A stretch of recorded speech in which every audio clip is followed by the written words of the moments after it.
son 19 años. 19 años. Sí, ¿y cuál ha sido el impacto que ha tenido esto? Todo lo que hemos orado, hay un proceso, ¿verdad? Desde que se gana el decreto, gracias a una persona que peleó, Dios lo puso en el corazón, ¿verdad? Nuestro hermano Luis Ticas. Y posteriormente Dios le da un diseño de hacer montañas en cada departamento. Una montaña de oración donde el pueblo pudiera clamar y poder ver respuesta. Yo creo que muchas oraciones que hemos hecho cada año, consecuentemente por diversos pastores en este país, hoy vemos el efecto de tener un país que se está construyendo en base a un futuro, a una espiritualidad, a un momento llevándolo hacia Dios, que es el que va a dar la respuesta a este país.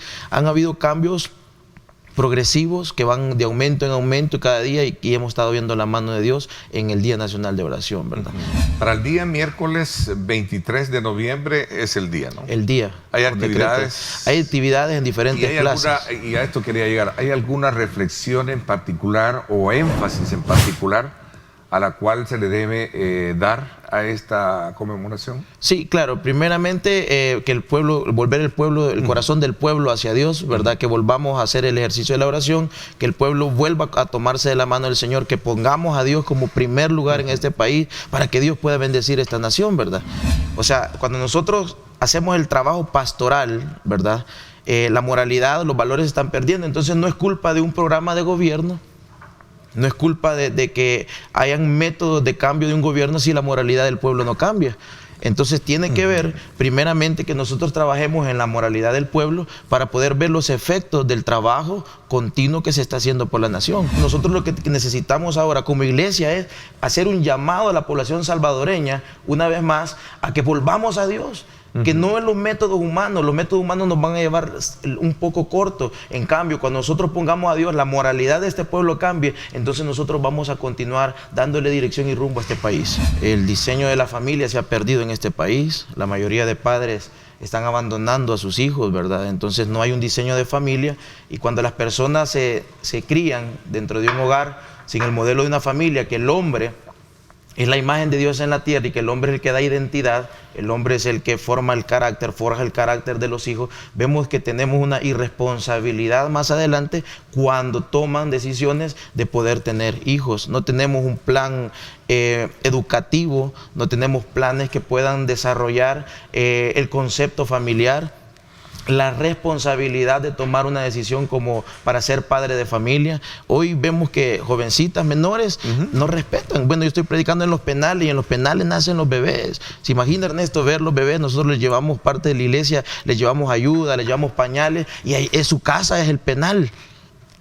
O sea, es difícil, ¿verdad?, que puedan nacer bajo este contexto. Entonces, ¿qué es lo que tenemos que hacer como iglesia, como creyentes? Llevar esperanza, cambiar la mentalidad, llevar a la gente hacia Dios. No podemos nosotros humanamente ayudar a esta gente, entonces ayudémosles cambiándole la moral, ayudémosles acercándolos a Dios. Que cuando la gente se tome de la mano de Dios, entonces las cosas van a fluir de manera inmediata. Partimos desde la problemática, desde la familia. La ausencia de Dios en la familia es evidente, y la ausencia de Dios está marcando que nuestros jóvenes no tengan el temor a Dios, y el principio de la sabiduría es el temor a Dios. Entonces esta ausencia de Dios en las casas, en nuestros hogares, en la familia, en los hijos, está haciendo prácticamente que nuestra población o nuestra generación que se está levantando sea víctima de cualquier circunstancia, sea víctima de cualquier mala decisión. El trabajo de nosotros como pastores, como iglesia, es ir, es hacer, es llamar, es formar programas para poder ayudar a estos jóvenes, darles identidad, poder crear en ellos los sueños, que ellos empiecen a ver que en medio del contexto que puedan vivir, haberse criado, haberse desarrollado, poder tomarse de la mano de Dios y ver de que sí se puede. Yo soy producto de eso. Yo soy producto de que de la nada Dios lo puede hacer todo. ¿Cómo nos encuentra como país esta celebración? Pues yo creo que El Salvador siempre necesita al Salvador, a Jesucristo, y históricamente nuestro país ha enfrentado desafíos que no nos han unido necesariamente, ¿no? Y yo creo que son estos espacios de espiritualidad, por ejemplo, que pueden unificarnos más. Entonces, yo creo que el país está enfrentando una realidad importante, y la iglesia también está llamada a participar desde su labor. En este caso, nuestra labor, nuestra competencia es en el anuncio de una esperanza, en el anuncio de un mensaje renovador, transformador, Y también creo yo en una labor de denuncia, en el marco de que nosotros ponemos en evidencia a través de la palabra de Dios lo que Dios espera de una nación. La sociedad y todos los que actúan en ella tienen una deuda por de alguna manera haber tenido ciertos desaciertos. Yo diría que el hecho de que desde la Iglesia Católica estos temas, por ejemplo, que mencionabas de abusos, o de la Iglesia Evangélica estos irregularidades delictivas, etcétera, yo no creo que esto sea como la base para poder descalificar todo lo que de alguna manera se ha venido haciendo. Existe un trabajo social en cuanto a esto, grandísimo. Hay una paz en las comunidades. Yo predico en las comunidades que eran las comunidades más peligrosas. Ahora hay como menos violencia, hay mayor accesibilidad. La gente está abierta a oír la palabra de Dios. Y nosotros como ente que profesa la fe, que tiene un mensaje que dar a la nación, ¿qué nos toca hacer a nosotros? Llegar donde esta gente, independientemente, nuestro trabajo como iglesia es darle esperanza.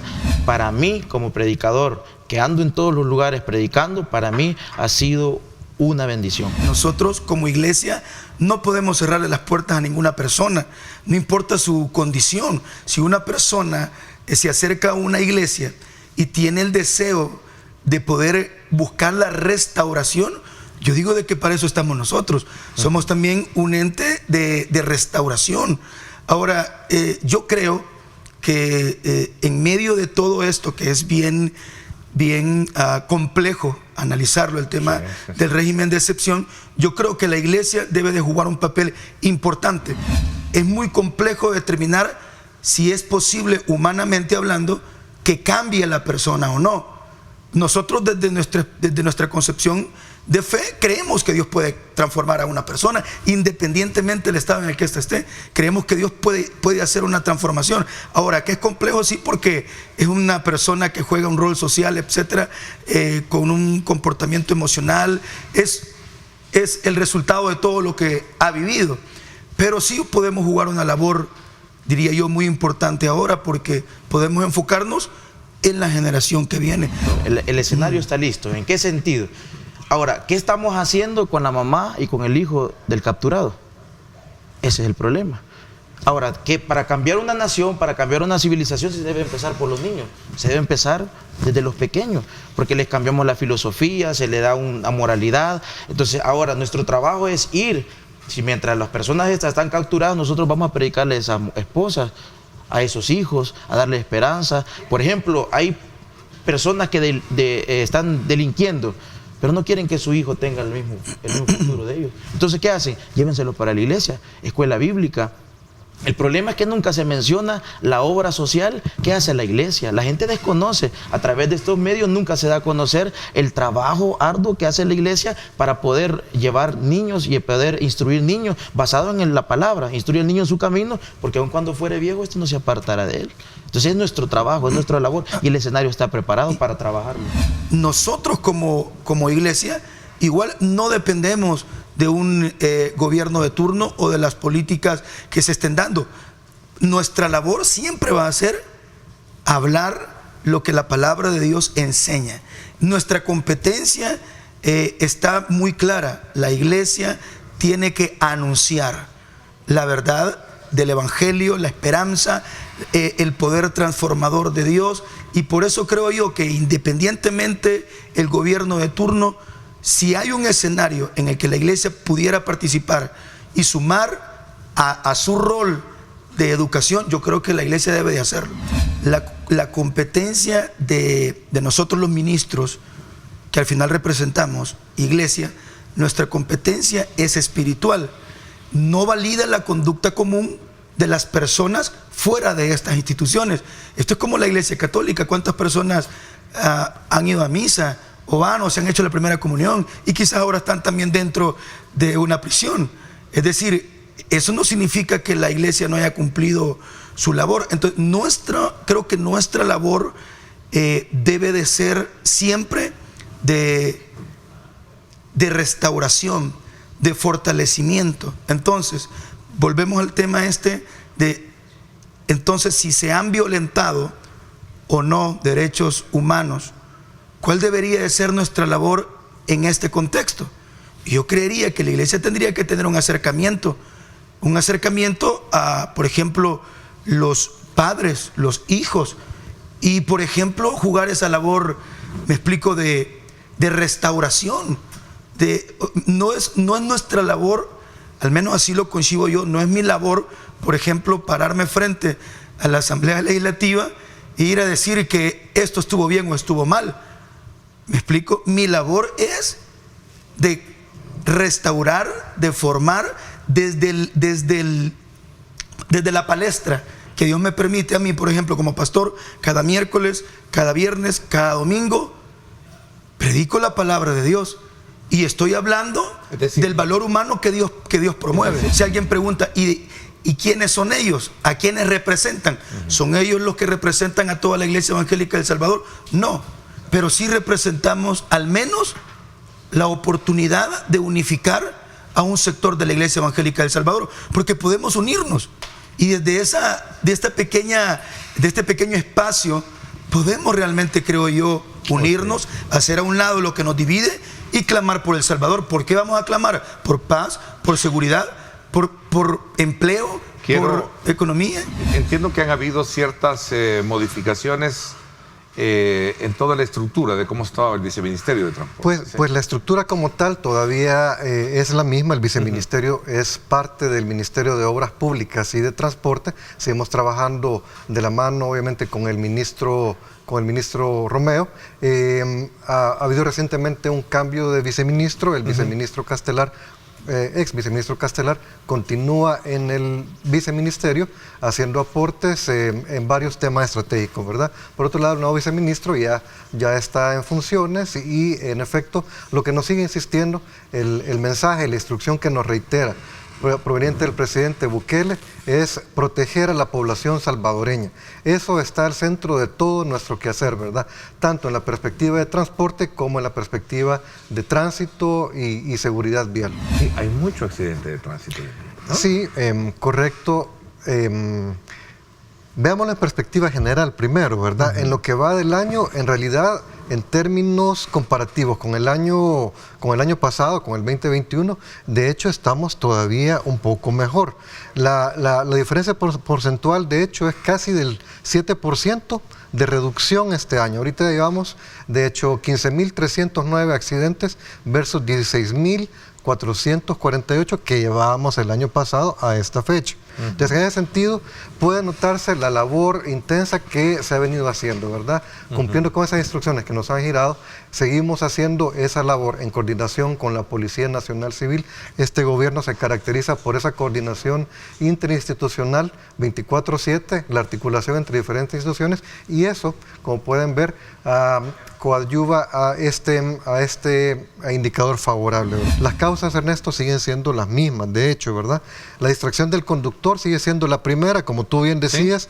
En efecto, estamos viendo que el celular es una de las causas que tienen mucho que ver con esta causa de forma subyacente.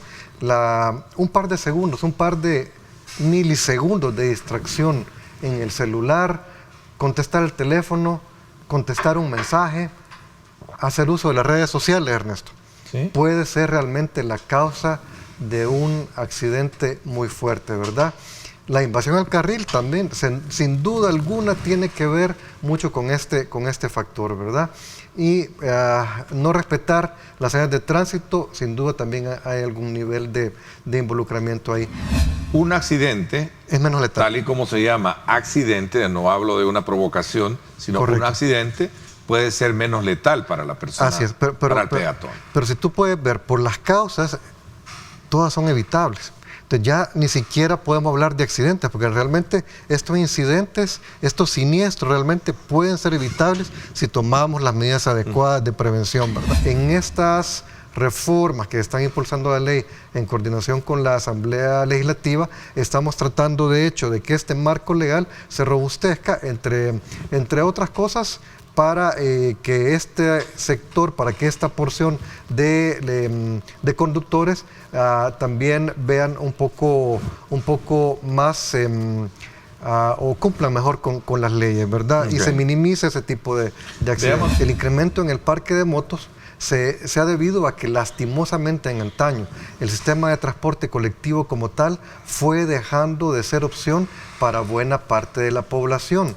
Lo que estamos buscando a través de esta administración es que este sistema, el sistema de transporte colectivo, realmente funcione correctamente. Pero el primer paso era realmente viabilizar que fuera una opción, y ese es un tema de seguridad pública. En la medida que uno puede ser sujeto de asalto en un autobús, por supuesto que no va a hacer uso de él. Por eso es que desde el primer mes en que este gobierno estuvo en funciones, se comenzó a trabajar en el tema de seguridad. A partir de que entró esta administración, la labor ha sido tendiente a ordenar el transporte colectivo. La instrucción que hemos recibido del presidente ha sido: trabajen en conjunto con los empresarios para ordenar el sistema de transporte colectivo, ¿verdad? Y obviamente también tenemos claridad en el ministerio que hace falta reactivar un transporte masivo acá en el país. ¿Qué falta ahorita en el sistema? Bueno, certeza, ¿verdad? Certeza en la operación. En la medida en que nosotros logramos que la ruta opere de una forma consistente, entonces el usuario de esa ruta ya sabe que puede hacer uso de ella. Pero si no sabe el horario en que va a llegar su unidad, no sabe si va a haber asientos disponibles en esa unidad, por supuesto que el sistema entra a dar problemas, ¿verdad? Entonces eso es lo que estamos buscando. Te comento, en todo este tiempo lo que hemos estado haciendo es fortaleciendo el esquema de cajas únicas. Nuestro país, como muchos de los países en Latinoamérica, se caracteriza porque mucho del sistema de transporte colectivo está conformado por una gran cantidad de operadores pequeños. Entonces eso, para coordinar la operación, la vuelve un poco compleja, ¿verdad? A diferencia de países más desarrollados, donde tú tienes una pequeña cantidad de operadores en una ciudad, acá en El Salvador tenemos muchos operadores en las diferentes ciudades, ¿verdad? ¿El Citran es cosa del pasado? El Citran es cosa del pasado. Por la falta de operación, nosotros desde la dirección tuvimos que imponer una sanción administrativa y se está procediendo ahorita a lo que es, de hecho, la finalización de la concesión por parte ya del viceministerio. Lastimosamente, la pandemia obviamente causó estragos financieros en toda la economía. Al no tener tampoco Citrans, el operador como tal, una buena salud financiera, obviamente esto terminó de complicar la operación y ya no pudieron reactivar la operación luego de que se abrió todo el sistema de transporte junto con el resto de operadores del transporte colectivo.